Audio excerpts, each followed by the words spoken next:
Good evening সবাইকে। আশা করি সকলে ভালো আছো। তো তোমাদের আরো একটি নতুন অধ্যায় নিয়ে আমি হাজির হয়েছি। আমাদের পঞ্চম পাঠের 21 নম্বর অধ্যায়টি আজকে আমরা পড়বো। আচ্ছা, তোমরা এই যে আমাদের ভারতবর্ষ যখন স্বাধীন হয়নি, অর্থাৎ ব্রিটিশ আমলে যখন ব্রিটিশরা ভারতটাকে শাসন করতো, সে সময়ে ভারতবর্ষটা কেমন ছিল, বা সেখান থেকে কিভাবে স্বাধীনতা লাভ করেছে, বা ভারতবর্ষের জন্য বা স্বাধীনতার জন্য কত বিপ্লবী আহ, লড়েছে এবং তাদের রক্তে রাঙা হয়েছে ভারতভূমি, এবং কিভাবে স্বাধীনতাটা লাভ করলো সেটা সম্পর্কে তোমরা নিশ্চয়ই বেশ কিছু শুনেছো। কারণ তোমরা তো দশম শ্রেণীতে পড়ো এখন, তার মানে এগুলো সম্পর্কে একটু আধটু হলেও ওয়াকিবহাল আছো, তাই না? তো সেই রকম তৎকালীন সময়ে, বা সেই সময়ে যখন ব্রিটিশ আমলে, অর্থাৎ ব্রিটিশরা যখন ভারত শাসন করতো, সেই সময়কার কিছু ঘটনা, বা সেই সময়ের যে বিপ্লবীদের যে লড়াই, সেই ঘটনাগুলো, সেই সময়কে নির্দেশ করে, বা সেই সময়ের কথা তুলে ধরা হয়েছে একটি গল্পে, যেটা আমরা পড়বো এখন। এবং এই গল্পটা পড়লে তোমরা, গল্প ঠিক নয়, খন্ড গল্প বলা যায়, বা গল্পাংশ। হুম, তার কারণ পরে বলছি। তো এই যে গল্পাংশটি যদি পড়ো, তাহলে সেই সময়কার ভারতবর্ষ কেমন ছিল, ব্রিটিশরা কিরকম ভাবে শাসন করত, কিভাবে স্বাধীনতা লাভ পেয়েছে ভারতবর্ষ, কিভাবে মুক্তি পেয়েছে, সেসব আরো একটু বেশি জানতে পারবে তোমরা। হুম। তো গল্পাংশটি হলো কথা সাহিত্যিক শরৎচন্দ্র চট্টোপাধ্যায়ের লেখা পথের দাবি। এই যে পথের দাবি, এটা এটা একটা উপন্যাস, শরৎচন্দ্র চট্টোপাধ্যায়ের লেখা একটা উপন্যাস। সেটারই খণ্ড অংশ বা কিছু অংশ তোমাদের পাঠ্য বইতে তুলে দেওয়া হয়েছে, সেটাই পড়া হবে। তো এই পথের দাবি উপন্যাসটি, অর্থাৎ গল্পাংশটা যে উপন্যাস থেকে নেওয়া আসল উপন্যাস, সেই পথের দাবি উপন্যাসটি বিংশ শতাব্দীর প্রথম ভাগের অন্যতম বাঙালি কথাসাহিত্যিক শরৎচন্দ্র চট্টোপাধ্যায় দ্বারা রচিত একটা জনপ্রিয় উপন্যাস। হুম, এই উপন্যাসটা ধারাবাহিকভাবে বঙ্গবাণী পত্রিকাতে বাংলায় 1329 থেকে 32 বঙ্গাব্দ পর্যন্ত ধারাবাহিকভাবে প্রকাশিত হতো, এবং এটা উপন্যাস আকারে সর্বপ্রথম প্রকাশিত হয় 1926 খ্রিস্টাব্দে আহ অগাস্ট মাসে। হুম। তো এটা একটা গোপন তৎকালীন সমাজ, অর্থাৎ সেই সময়কার আহ সেই সমকালীন সমাজের সম্পর্কিত একটা বই, যে বইটিতে দেওয়া ছিল, বা যে বইটির মূল লক্ষ্য ছিল ভারতকে ব্রিটিশ শাসনের হাত থেকে কিভাবে মুক্ত করা যায়। হ্যাঁ, যে ভারতকে ব্রিটিশ শাসন থেকে বাঁচানোর একটা প্রচেষ্টা বলা যেতে পারে এই উপন্যাসটি শরৎচন্দ্র চট্টোপাধ্যায়ের। তো ভারতে ব্রিটিশ ঔপনিবেশিক শাসনের বিরুদ্ধে এক অসাধারণ বিপ্লবী, সব্যসাচী আর বিপ্লবী আর কি, তার সাথীদের সংগ্রামের কাহিনী নিয়ে সব্যসাচী এবং তার সাথী, যারা দেশকে আহ ব্রিটিশদের হাত থেকে রক্ষা করার জন্য বা স্বাধীন করার জন্য যারা বিপ্লব করেই গেছে, তো সেই তাদের, বা তারা যে সংগ্রাম করে গেছে, তাদের সেই সংগ্রামের কাহিনী নিয়ে ব্রিটিশ শাসন আমলে লিখিত একটা রাজনৈতিক ও সাহসী উপন্যাস এই পথের দাবি উপন্যাসটি। হুম। কিন্তু এই উপন্যাসটি যেহেতু ব্রিটিশ শাসনামল ছিল সেই সময়, এবং ব্রিটিশ শাসনের বিরুদ্ধে এক প্রকার লেখা, অর্থাৎ ব্রিটিশ শাসনদের হাত থেকে, বা ব্রিটিশ শাসন থেকে ভারতবর্ষকে কিভাবে স্বাধীন করা যায় বা কিভাবে মুক্ত করা যায়, সেটারই একটা প্রচেষ্টা নিয়েই এই উপন্যাসটা তিনি লিখেছিলেন বা প্রকাশিত হচ্ছিল। তো ভারতবাসীরা অবশ্যই সবারই খুব ভালো লাগতো, খুব জনপ্রিয় হয়ে উঠেছিল উপন্যাসটি সবার কাছে। তো সেই সময় যে তরুণ দল আর যে আহ, কি পরাধীন ভারতবর্ষ, ব্রিটিশ আমলে যে পরাধীন ভারতবর্ষে যে তরুণ দল বা ছাত্র দল বেড়ে উঠেছিল, তাদেরকে যেন এক প্রকার শিখিয়ে দেওয়া হচ্ছিল এই উপন্যাসটার মধ্যে দিয়ে, যে কিভাবে ভারতবর্ষকে উম, স্বাধীন করা যায় ব্রিটিশদের হাত থেকে। হ্যাঁ, এরকম একটা প্রচেষ্টা তিনি করেছিলেন শরৎচন্দ্র চট্টোপাধ্যায়। তো কিন্তু এই উপন্যাসটা ব্রিটিশ সরকার নিষেধাজ্ঞা জারি করেছিল। যখন এটা প্রকাশিত হতো ধারাবাহিকভাবে একটা সময়, যখন উপন্যাস আকারে যখন প্রকাশিত হয় 1926-এ, তো এটা তো বঙ্গবাণী পত্রিকায় প্রকাশিত হতো। তো এই বঙ্গবাণী পত্রিকাটা ছিল স্যার আশুতোষ মুখোপাধ্যায়ের বাড়ি ছিল এই বঙ্গবাণী পত্রিকার অফিস। সেখানে জানা যায় যে পুলিশ কমিশনারের চিঠি বা নোট অনুযায়ী চিফ সেক্রেটারি, তদানীন্তন চিফ সেক্রেটারি এই পথের দাবি উপন্যাসটাকে বিস্ময় বলে উল্লেখ করেছিলেন। এরপর 1926-এর 11ই ডিসেম্বর সে সময় জেনারেল অ্যাডভোকেট ব্রজেন্দ্রনাথ মিত্র তিনি মত দেন যে এই পথের দাবি উপন্যাসটা বিদ্রোহকর এবং একইভাবে বাজেয়াপ্তযোগ্য। হুম। তো তারপরে কি হলো, 1927-এর 4ঠা জানুয়ারি প্রকাশিত গেজেটে এই পথের দাবি উপন্যাসটি নিষিদ্ধকরণ করা হয়, যে একেবারেই নিষিদ্ধ হয়ে গেল। তো এই যে নিষিদ্ধ হয়েছিল, এই নিষিদ্ধকরণের বিরুদ্ধে প্রচুর প্রতিবাদে ধ্বনিত হয়েছিল বাংলা। তো এখানে এই আইনসভাতে যে প্রতিবাদ, এই বিচার প্রচার, তো এই সময় ওই আইনসভাতেই সুভাষচন্দ্র বসু এবং হরেন্দ্রনাথ চৌধুরী এরা প্রশ্নও তুলেছিলেন, যে এই নিষিদ্ধকরণের যৌক্তিকতা নিয়ে প্রশ্নও তুলেছিলেন। তো যাই হোক, তো, শরৎচন্দ্র চট্টোপাধ্যায়ের এই জনপ্রিয় উপন্যাস পথের দাবি সে সময় সত্যিই জনপ্রিয় ছিল, কারণ তখন দরকার ছিল এটা। তো পরে সেটাকে মানে ব্রিটিশ আমলেই শুধু এটাকে এর উপর নিষেধাজ্ঞা জারি করেছিল। তো উপন্যাসটি অর্থাৎ উপন্যাসের অংশ, যে গল্পাংশ যেটা আমরা পড়বো, সেটা আসলে মূল উপন্যাস থেকে, অর্থাৎ পথের দাবি মূল উপন্যাস যেটা, সেটার ষষ্ঠ পরিচ্ছেদের আহ, শেষ অংশ এবং সপ্তম পরিচ্ছেদের শেষের দুটি অংশ আগে পর্যন্ত তোমাদের পাঠ্য বইতে, অর্থাৎ পাঠ্যাংশ হিসাবে তুলে ধরা হয়েছে। হ্যাঁ, তো ওই পাঠ্যাংশটিতে যাওয়ার আগে আমরা কথা সাহিত্যিক শরৎচন্দ্র চট্টোপাধ্যায় সম্পর্কে আগে একটু জেনে নেব। চলো জেনে নেওয়া যাক। তো শরৎচন্দ্র চট্টোপাধ্যায় ছিলেন একজন বাঙালি লেখক, ঔপন্যাসিক এবং গল্পকার।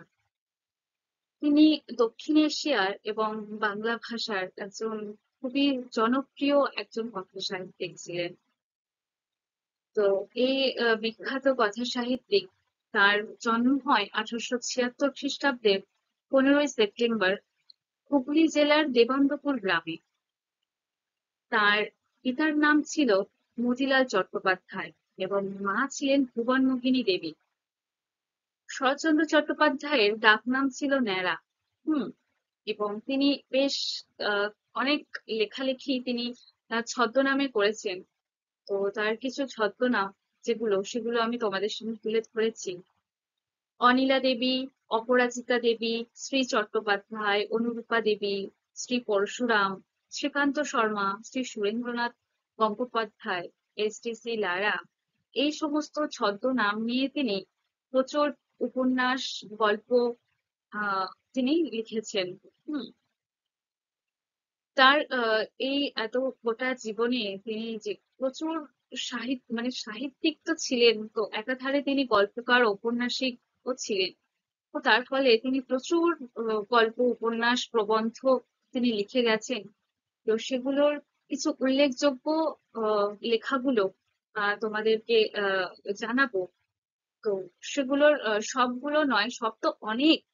তো সেগুলোর মধ্যে কিছু কিছু তোমাদের সামনে তুলে ধরেছি ভাগ ভাগ করে, যে তার গোটা সাহিত্যকর্মের মধ্যে তার বেশ কিছু উল্লেখযোগ্য উপন্যাস হলো বড়দিদি, বিরাজ বউ, পরিণীতা, পল্লী সমাজ, চরিত্রহীন, দেবদাস, দত্তা, বামুনের মেয়ে, শ্রীকান্ত, পথের দাবি, শেষের প্রশ্ন ইত্যাদি। পল্লী সমাজ তো বলেছি।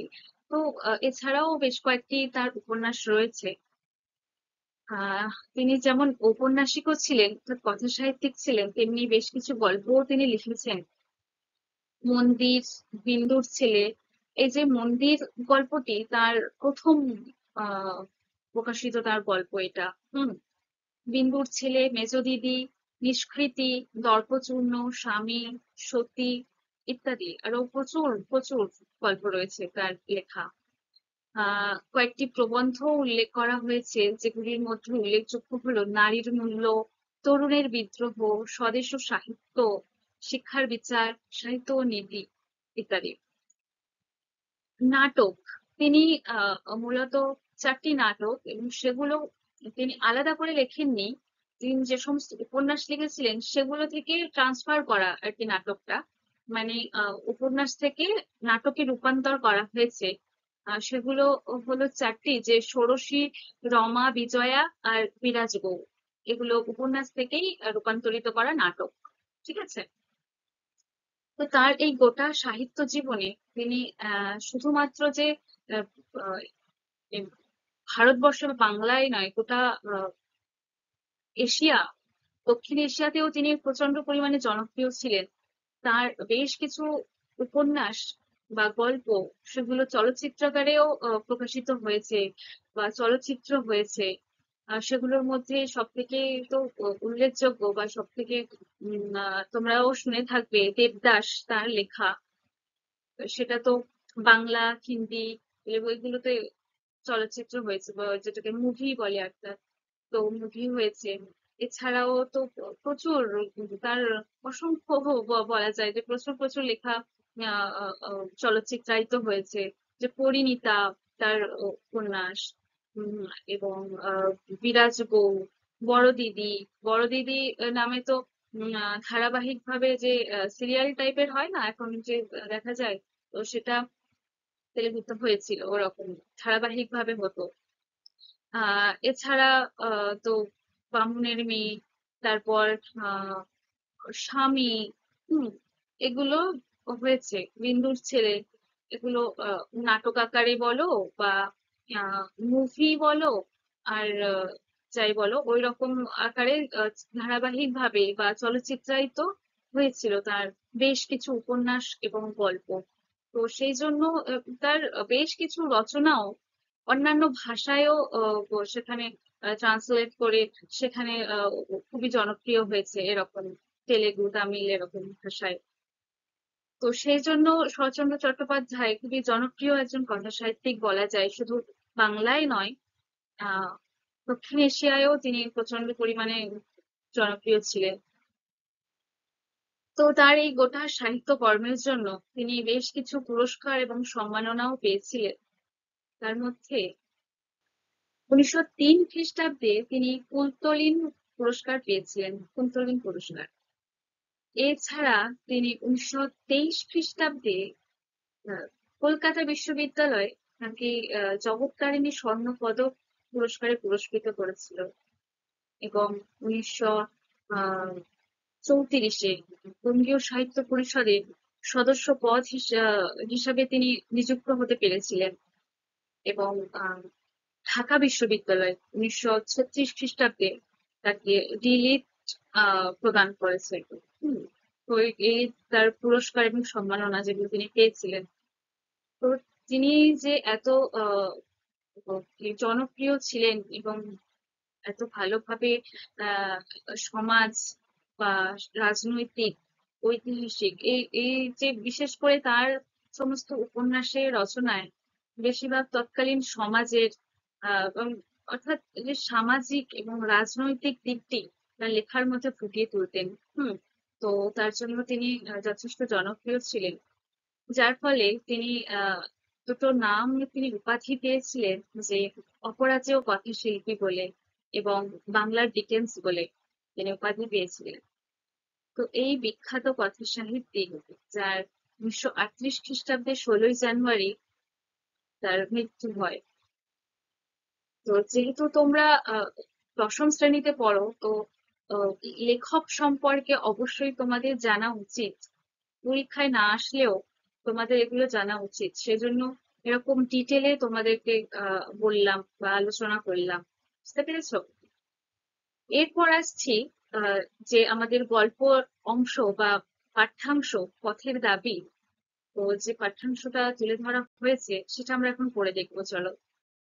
আচ্ছা, এই বলে শুরু হচ্ছে আমাদের গল্পের অংশটি, যে পুলিশ স্টেশনে প্রবেশ করিয়া দেখা গেল সম্মুখের হলঘরে জন ছয়েক বাঙালি মোট ঘাট লইয়া বসিয়া আছে।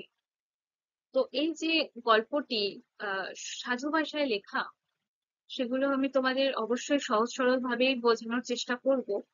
এবং তোমরা একটা কথা বলে রাখি, যে গল্পে যতই সাধু ভাষায় লেখা থাকুক না কেন, তোমাদের যে পরীক্ষায় যদি প্রশ্ন আসে বা যখন প্রশ্নের উত্তর জিজ্ঞেস করা হবে, তখন অবশ্যই চলিত ভাষায় বলো, অর্থাৎ, সাধারণ ভাষায় বলো। ঠিক আছে? তো যাই হোক, গল্পটা পড়ে দেখা যাক কি আছে।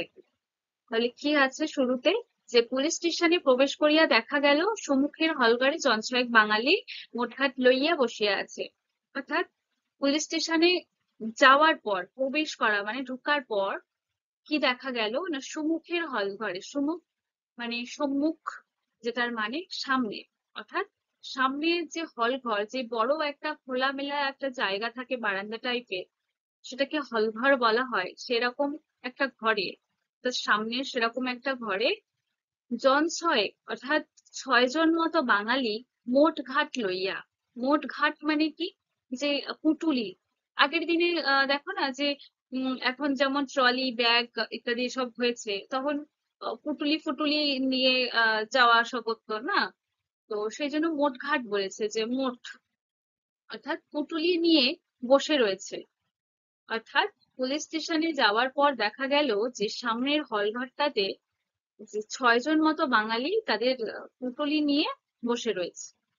তারপর জগদীশবাবু ইতিমধ্যেই তাহাদের টিনের তোরঙ্গ ও ছোট বড় পুটুলি খুলিয়া তদারক শুরু করিয়া দিয়েছেন। অর্থাৎ জগদীশ বাবু সেখানে মানে তার মধ্যেই যখন মানে ওই যে যখন পুলিশ স্টেশনে গেল, আহ, তো কে পুলিশ স্টেশনে গেল সেটা তোমরা পরে অবশ্যই জানতে পারবে। তো তাও আমি আগে থেকে বলেই যাচ্ছি, অপূর্ব নামে একজন যুবক, সে তার চুরি হয়ে গেছে। তো সেই চুরি হয়ে যাওয়ার জন্য সে পুলিশের কাছে কমপ্লেন করতে গেছে। তো সেই জন্য তার পুলিশ স্টেশন অর্থাৎ থানায় যাওয়া, গিয়ে এরকম এই সমস্ত যেগুলো বর্ণনা করা আছে পরপর, সেগুলো সে দেখবে। তো কি হলো, জগদীশ বাবু অর্থাৎ একজন পুলিশ, সেই আহ, সেই সময় তাদের, অর্থাৎ যে বাঙালিরা তাদের পুটুলি নিয়ে বসে রয়েছে, তাদের যে সমস্ত পুটুলি এবং টিনের তোরঙ্গ রয়েছে, তোরঙ্গ মানে কি, একটা লোহার তৈরি একটা বাক্স। হ্যাঁ। তো সেই আহ, তোরঙ্গ, যেটা সেটা এবং ছোট বড় নানান রকমের যে পুটুলিগুলো তারা নিয়ে এসেছে, সেগুলো খুলে খুলে ভালো করে দেখছে, তদারক করছে, যে ভালো করে দেখভাল করছে, দেখাশোনা করছে। কারণ সে তো পুলিশ, পুলিশরা তো ভালো করে সবকিছু যাচাই করে দেখে। তো সেই জন্য তারা ভালো করে খুলে খুলে দেখছে। শুধু যে লোকটার প্রতি তাহার অত্যন্ত সন্দেহ হইয়াছে, তাহাকে আর একটা ঘরে আটকাইয়া রাখা হইয়াছে। যে তাদের মধ্যে একজনকে, একজনের ওপর খুব সন্দেহ হয়েছিল তাদের, অর্থাৎ পুলিশদের। তাই জন্য সেই লোকটাকে আটকে রাখা হয়েছে। ঠিক আছে? তার প্রতি অনেক সন্দেহ হয়েছিল। ইহারা সকলেই উত্তর ব্রহ্মে বর্মা অয়েল কোম্পানির তেলের খনির কারখানায় মিস্ত্রির কাজ করিতেছিল। এই যে যে লোকগুলো, অর্থাৎ যে বাঙালিরা 6 জন মতো বাঙালি যাদেরকে ধরা হয়েছে বা যারা পুলিশ স্টেশনে বর্তমান রয়েছে, যাদের ভালো করে চেক করা হচ্ছে, তারা সবাই উত্তরবঙ্গে বর্মা অয়েল কোম্পানি তেলের খনিতে বা তেলের খনির কারখানাতে তারা মিস্ত্রির কাজ করে, বা করছিল। সেখানে জলহাওয়া সহ্য না হওয়ায় চাকরির উদ্দেশ্যে রেঙ্গুনে চলিয়া আসিয়াছে। অর্থাৎ সেখানকার, অর্থাৎ সেই যে বর্মা অয়েল কোম্পানির যে তেলের খনি, সেখানকার জল হাওয়া অর্থাৎ ওয়েদার বা সেখানকার জল তাদের স্যুট করছে না, যে তাদের সহ্য হচ্ছে না। সেই জন্য তারা চাকরির জন্য বা চাকরির উদ্দেশ্যে রেঙ্গুনে চলে এসেছে। হ্যাঁ, ইহাদের নাম ধাম ও বিবরণ লইয়া ও সঙ্গের জিনিসপত্রের পরীক্ষা করিয়া ছাড়িয়া দেওয়া হইলে, আহ আচ্ছা এটুকু আগে বলি, যে 6 জন বাঙালিকে আহ চেক করে দেখছিলেন ওই জগদীশ বাবু, তাদেরকে নাম ধাম মানে কি, যে নাম, পরিচয়, কোথায় বাড়ি, অ্যাড্রেস, এই সমস্ত কিছু শুনে টুনে তাদেরকে ছেড়ে দেওয়া হলো। বা জিনিসপত্র যে সমস্ত চেক করছিল বা পরীক্ষা করছিল, সে জিনিসপত্র পরীক্ষা টরীক্ষা করে তাদেরকে ছেড়ে দেওয়া হলো। পলিটিক্যাল সাসপেক্ট সব্যসাচী মল্লিককে নিমাই বাবুর সম্মুখে হাজির করা হইল। পলিটিক্যাল সাসপেক্ট অর্থাৎ পলিটিক্যাল মানে কি, রাজনৈতিক, সাসপেক্ট মানে তাকে সন্দেহ করা হয়েছে বা তাকে খোঁজা হচ্ছে, এরকম। হ্যাঁ, অর্থাৎ সন্দেহভাজন বলা যায়। তো সেরকম রাজনৈতিক সন্দেহভাজন একজন সব্যসাচী মল্লিক, যাকে খোঁজ করা হচ্ছে, আসলেই যাকে খুঁজে বেড়াচ্ছে এই পুলিশরা। তো সেই খোঁজাখুঁজির কারণে একজন লোককে সন্দেহ হয়েছিল বলে তাকে ওই যে আলাদা করে আটকে রেখেছে, আগে যে বলেছে, মানে সেই 6 জন বাঙালির যাদেরকে বাক্সপত্র ভালো করে খুঁটে খুঁটে দেখছিল, তাদের সঙ্গে যে একজন ছিল আলাদা, যাকে যে সন্দেহ করে আলাদা করে রাখা হয়েছিল আটকে, সেই তার কথা বলা হচ্ছে এখানে। তাকে সব্যসাচী মল্লিক ভেবে বা পলিটিক্যাল সাসপেক্ট ভেবে, অর্থাৎ রাজনৈতিক সন্দেহভাজন লোক ভেবে তাকে সামনে নিয়ে আসা হলো বা তাকে আটকে রাখা হয়েছিল। যাই হোক, তো সেই সব্যসাচী মল্লিক ভেবে যাকে নিয়ে আসা হয়েছিল, তাকে নিমাই বাবুর সম্মুখে হাজির করা হলো। নিমাই বাবু অর্থাৎ এই থানার বড় বাবু আর কি, নিমাই বাবু। তো সেই নিমাই বাবুর সামনে হাজির করা হলো সব্যসাচী মল্লিক ভেবে যে লোকটাকে আটকে রাখা হয়েছিল। তারপর লোকটি কাশিতে কাশিতে আসিল, অর্থাৎ লোকটা কাশতে কাশতে আসলো। হুম, অত্যন্ত ফর্সা রং, রৌদ্রে পুড়িয়া যেন তামাটে হইয়াছে। এবার যে লোকটাকে আটকে রাখা হয়েছিল এবং সব্যসাচী মল্লিক ভাবা হয়েছিল, সেই লোকটার বর্ণনা করা হচ্ছে। হুম, তো সে, মানে সেই লোকটা অত্যন্ত ফর্সা রং, মানে গায়ের রং খুব ফর্সা, এবং সেটা রৌদ্রে পুড়ে তামাটে রঙের মতো হয়ে গেছে। হ্যাঁ, যে খুব ফর্সাটি আর নেই, রৌদ্রে পুড়ে পুড়ে সেটা তামাটে রং ধারণ করেছে।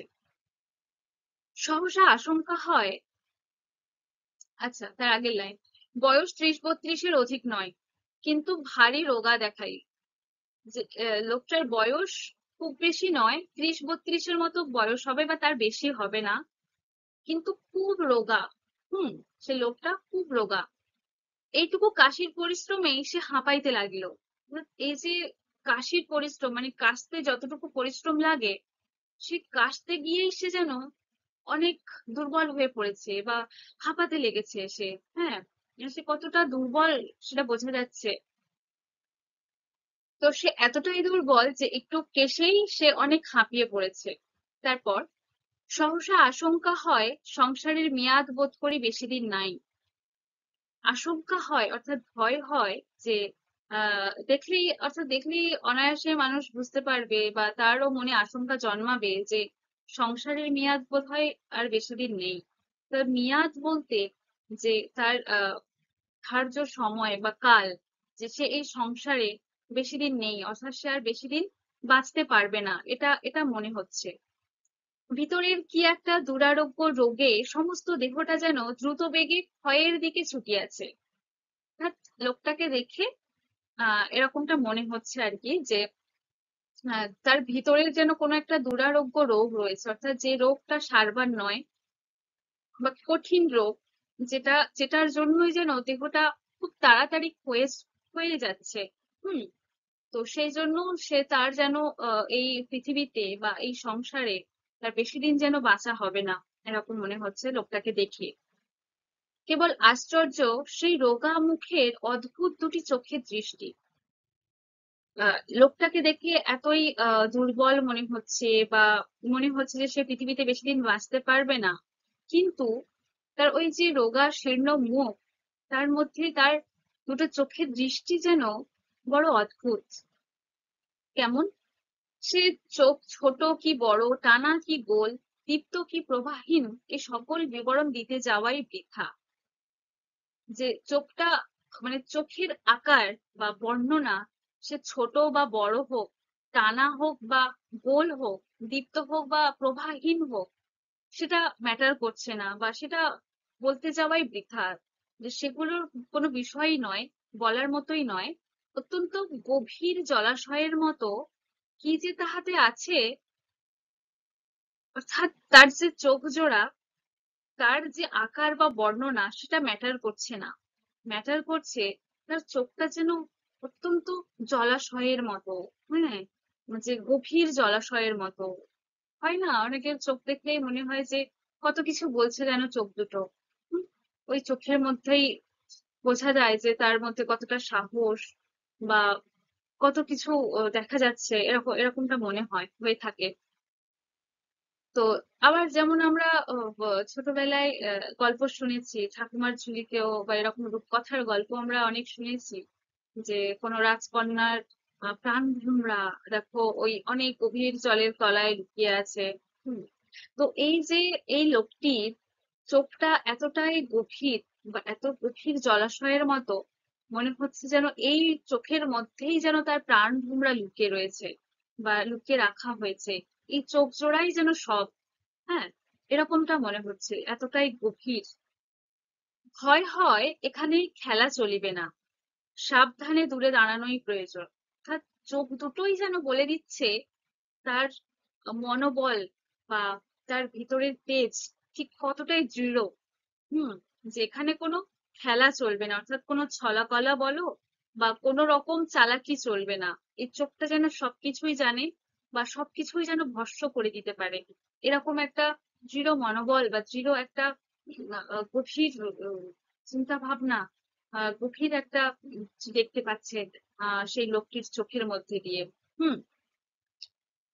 ইহারই কোনো অতল তলে তাহার ক্ষীণ প্রাণ শক্তিটুকু লুকানো আছে। দেখো, যে বললাম যে যেমন গভীর জলে রাজকন্যার প্রাণ ভোমরা লুকানো থাকে, তেমনি যে বললাম যে এর চোখের ভিতরেই যেন তার প্রাণ ভোমরা লুকিয়ে আছে। ঠিক তাই, সেরকম একটা লাইন তুলে দিয়েছেন লেখক, যে ইহারই কোনো অতল তলে তাহার ক্ষীণ প্রাণ শক্তিটুকু লুকানো আছে।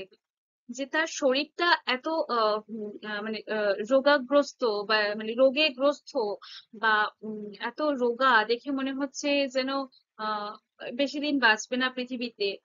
তো সেই মানুষটার চোখ দুটোই যেন তার প্রাণ শক্তি, বা তার প্রাণ ভোমরা, যেন এই আহ, চোখ চোখ দুটোর মধ্যেই যেন তার প্রাণ শক্তিটুকু লুকানো রয়েছে।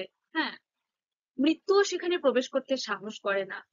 তো ওই চোখের জন্যই যেন মৃত্যুও ভয় পায় তার কাছে আসতে, বা মৃত্যু যেন তাকে ছুঁতে পারছে না সাহস করে, সে চোখ জোড়ার জন্য। হুম। সেটা এতটাই গভীর, এতটাই দৃঢ়, এরকম দৃষ্টি তার।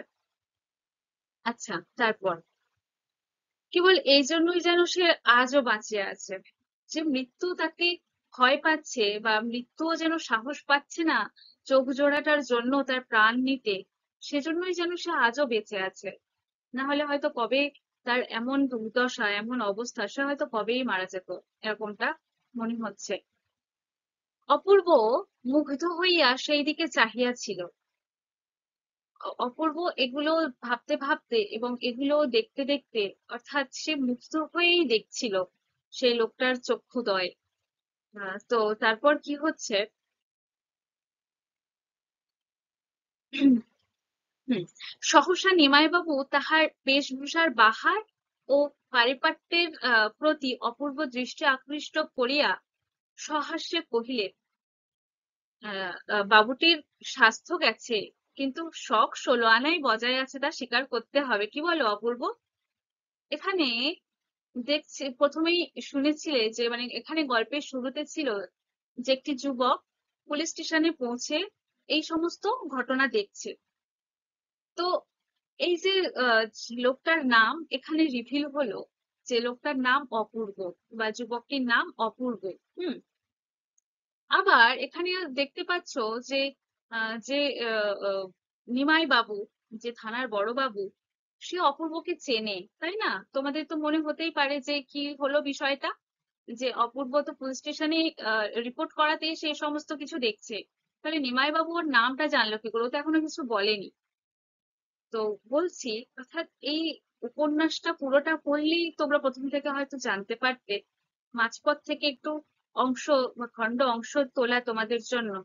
তো সেই জন্য তোমাদেরকে একটু বুঝতে অসুবিধা হবে, বা কিছু তথ্য যেগুলো এখন তোমাদের কাছে স্পষ্ট নয়, সেগুলো গোটা গল্পটা পড়লে বুঝতে পারবে। হুম। সেগুলোর মধ্যেও দেওয়া রয়েছে।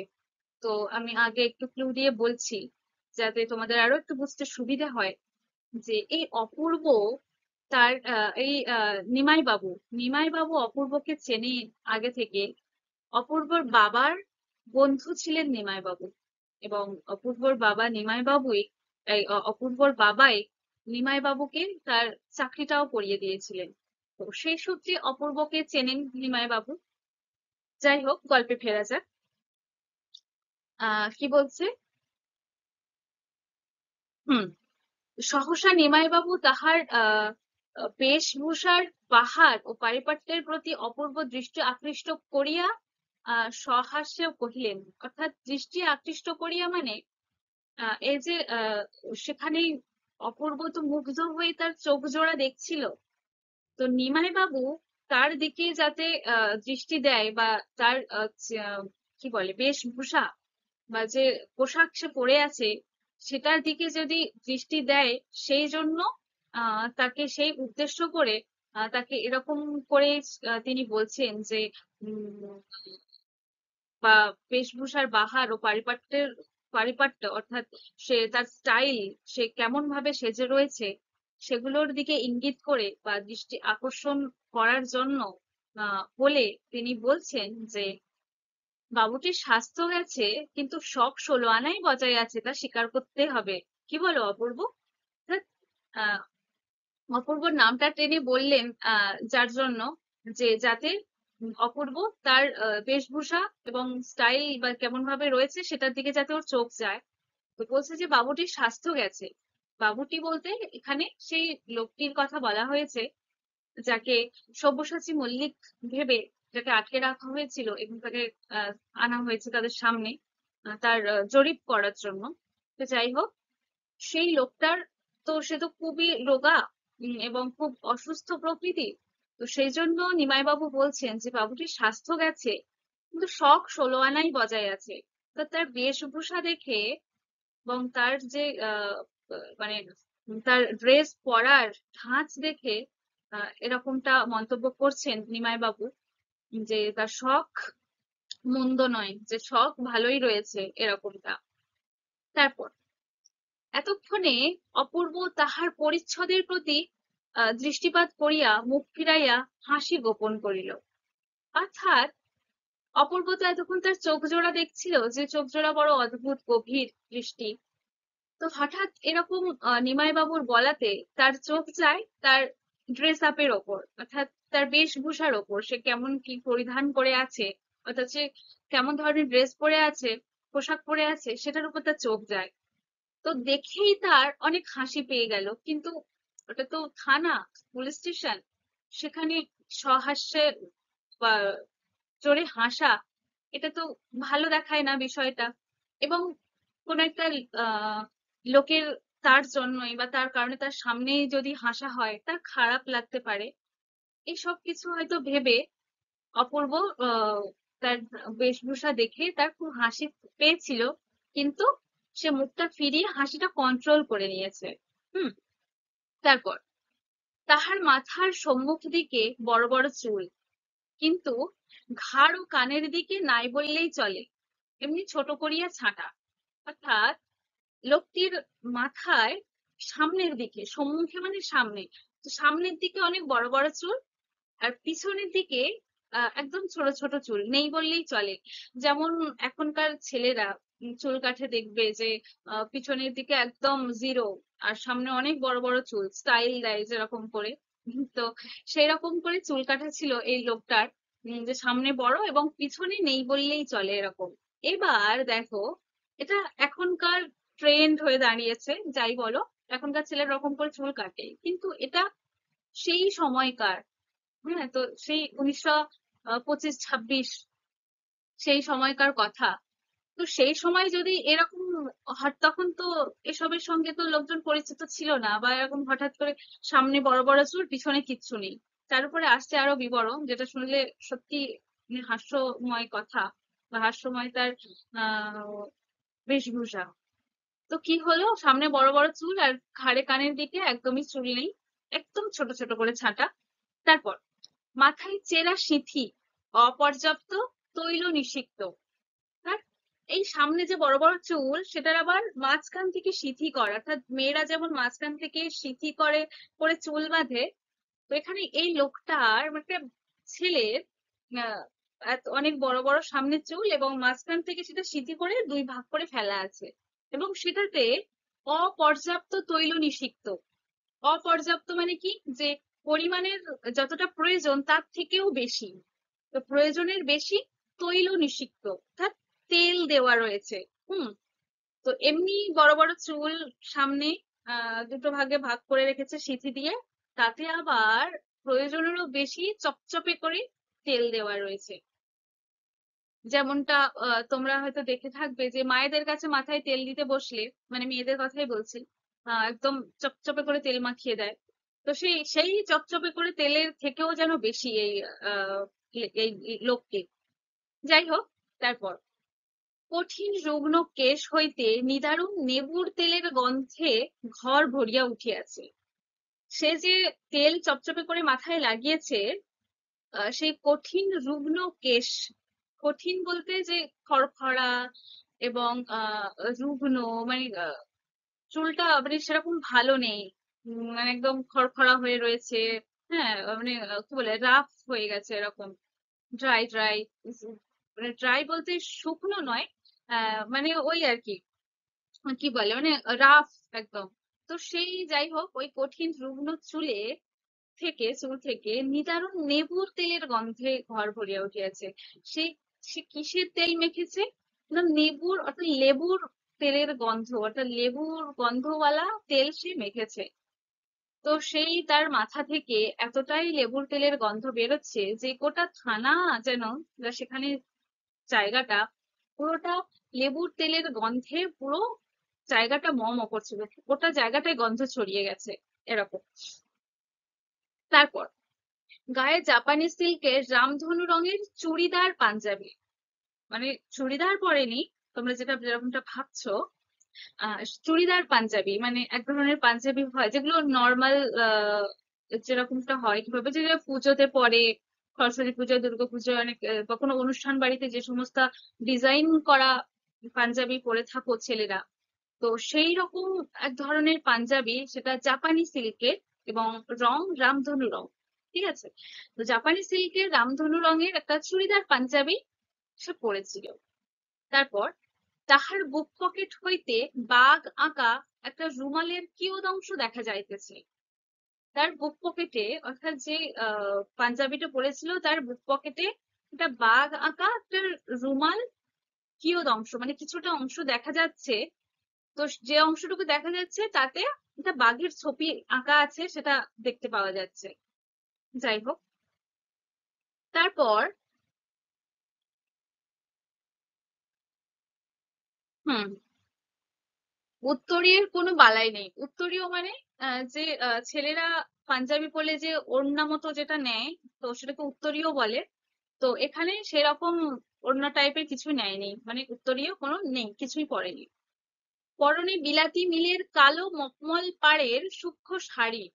শাড়ি বলতে শাড়ি পরেনি, শাড়িটাকে ধুতি আকারে পরেছে।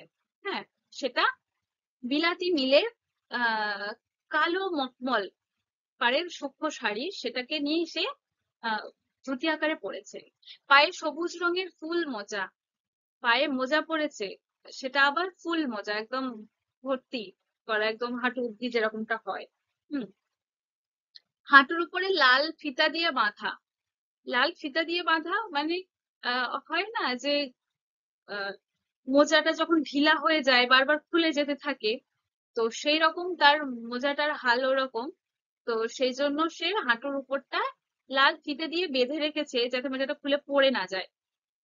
তারপর বার্নিশ করা পাম্প শু, একদম ঝাঁ চকচকে করে ভালো করে পালিশ করা এরকম একটা পাম্প শু পরেছিল। তলাটা মজবুত ও টিকসই করতে আগাগোড়া লোহার নাল বাঁধানো। আচ্ছা, নাল বাঁধানো।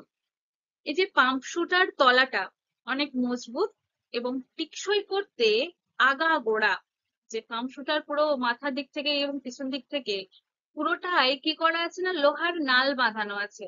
লোহার নাল, যেগুলো ঘোড়ার খুরের সঙ্গে বাঁধা থাকে যাতে ওদের খুর ক্ষয়ে না যায়, যার জন্য। তো সেরকম একটা নাল, যে ঘোড়ার নাল, সেটা এই শুয়ে অর্থাৎ পাম্প শুয়ের মধ্যে লাগানো রয়েছে, বাঁধানো রয়েছে, যাতে পাম্প শুটা ক্ষয়ে না যায়, মজবুত থাকে। হ্যাঁ। হাতে এক গাছি হরিণের শিঙের হাতল দেওয়া বেতের ছড়ি। হরিণের শিং, সেটা দিয়ে বানানো একটা হাতল দেওয়া বেতের ছড়ি রয়েছে। কয়দিনের জাহাজের ধকলে সমস্তই নোংরা হইয়া উঠিয়াছে। এই যে শুরুতেই বলা আছে যে 5-6 জন, মানে 6 জন মতো বাঙালি, তারা আহ ব্রহ্মে বর্মা অয়েল কোম্পানি তেলের খনিতে বা খনির কারখানায় তারা মিস্ত্রির কাজ করত। তো সেখান থেকে তারা ফিরছিল জাহাজে করে, অর্থাৎ নদী পথে। তো সেই জন্য তারা যেহেতু জাহাজে করে কয়দিন ধরে আসছে, তো সেই জাহাজের ধকলে তাদের সমস্ত যে জিনিসপত্র, তার কাছে যে সমস্ত জিনিসগুলো রয়েছে পরনে বলো এবং যে জিনিসগুলো রয়েছে, সেগুলো নোংরা হয়ে গেছে। ইহার আপাদমস্তক অপূর্ব বারবার নিরীক্ষণ করিয়া কহিল, কাকাবাবু, এই লোকটিকে আপনি কোনো কথা জিজ্ঞেস না করেই ছেড়ে দিন। যাকে খুঁজছেন সে যে এ নয় তার আমি জামিন হতে পারি। অর্থাৎ তারা কাকে খুঁজছে? প্রথমেই বলেছিলাম যে সব্যসাচী মল্লিক নামে একজন বিপ্লবী। হুম। তো সেরকম একজন বিপ্লবীকে তারা খুঁজছে, যে দেশদ্রোহী হিসাবে বা দেশের বিরুদ্ধে হিসাবে এরকম ভেবে এরকম বিপ্লবীকে তারা অ্যারেস্ট করে রাখে। তো এই যে আহ অনেক বড় বিপ্লবী, মানে অনেক বড় মাপের মানুষ, এই সব্যসাচী মল্লিক, তাকে তারা খুঁজছে। এবং এটা এই যে অপূর্ব তার ড্রেস আপ দেখে পরীক্ষা নিরীক্ষা করে, মানে নিরীক্ষণ করে তাকে এই কথাটা কেন বলছেন যে একে ছেড়ে দিন, যাকে খুঁজছেন সেটা এ সে নয়, এরকম পুরো মানে জোর দিয়ে কেন বলছে না, তোমাদেরকে বলি একটু। যে সব্যসাচী মল্লিককে খোঁজা হচ্ছে, বিপ্লবী সব্যসাচী মল্লিক, তিনি একজন আহ বিলাত পাশ করা ডক্টর বা ডাক্তার, এবং তিনি অনেক রকমের ভাষাও জানেন। হ্যাঁ। এবং তিনি তো যেহেতু বড় মাপের ডাক্তার এবং বিলাত ফেরত, তো তার বেশভূষা যে এমন হবে না এটুকু নিশ্চিত। যে দেখবে সেই বুঝতে পারবে যে একটা ডাক্তারের, এবং যে বিলাতে থাকে, মানে বাইরের বাইরে দেশে ঘুরে বেড়ান, যার সমস্ত মানে অনেক রকম ভাষা সম্পর্কে জ্ঞান লাভ রয়েছে এবং পেশায় ডাক্তার, তার রুচি বা যে ড্রেস আপের বা ওই যে বেশভূষার রুচিটা এরকম যে হবে না এটুকু নিশ্চিত। তার মানে রুচিসম্মত হবে তার বেশভূষা, তাই না? তো সেই জন্য আহ, অপূর্ব এই লোকটাকে বারবার নিরীক্ষণ করে কাকাবাবু অর্থাৎ নিমাই বাবুকে সে বলছে যে এই লোকটা সে নয় যাকে তোমরা খুঁজছো। তো এবং সে কি বলছে, খুঁজছেন। তো সে যে এ নয় তার আমি জামিন হতে পারি, অর্থাৎ তাকে ছেড়ে দিন, তার জন্য জামিন যদি হয় সে জামিনের ব্যবস্থাও আমি নিজেই করতে পারি। জামিনের জন্য যে টাকা টাকা লাগে, তো সে জামিনের জন্য না হয় আমি নিজেই ব্যবস্থা করছি, কিন্তু একে ছেড়ে দিন। এ যে সে নয়, সেটা নিশ্চিত। হুম। তারপর নিমাইবাবু চুপ করিয়া রহিলেন। নিমাইবাবু এটা শুনে কোনো উত্তর করলেন না, চুপ করে শুনলেন। অপূর্ব কহিল, আর যাই হোক, যাকে খুঁজছেন তার কালচারের কথাটা একবার ভেবে দেখুন। মানে তিনি এত সব্যসাচী মল্লিক, তিনি যে ডক্টর এবং বিলাত ফেরত, সে তার সত্যি রুচি যে এরকম হবে না, তার রুচি সম্পন্ন মানুষ হবে তিনি। তিনি যে মানে ভালো কালচারের মানুষ বা তার কালচার যে এরকম নয় এটুকু তো নিশ্চিত। সেই জন্য তাই বলছে যে যাকে খুঁজছে তার তার কালচারের কথাটা একবার ভাবুন, এর সাথে তো একদমই ম্যাচ করছে না, এরকমটা ভাবছেন। নিমাই বাবু হাসিয়া ঘাড় নাড়িলেন। বললেন, কহিলেন, তোমার নাম কি হে? আগে গিরিশ মহাপাত্র। যে নিমাই বাবু হেসে হেসে ঘাড় নেড়ে আহ তার নাম জিজ্ঞেস করলেন যে তোমার নাম কি। তার উত্তরে লোকটি বললেন যে গিরিশ মহাপাত্র। একদম মহাপাত্র। নিমাই বাবু এটা কৌতুক করে বললেন যে মহাপাত্র অর্থাৎ তার বেশভূষা এবং সে যেমন তেল দিয়ে চপচপে করে রেখেছে, সেই জন্য তাকে মহাপাত্র মানে পাত্র হিসাবে, যে ছেলে পাত্র যেরকম বলে সেরকম আর সেই অর্থে, যে একদম মহাপাত্র, এরকম করে বললেন। তুমিও তেলের খনিতেই কাজ করছিলে না? এখন রেঙ্গুনেই থাকবে?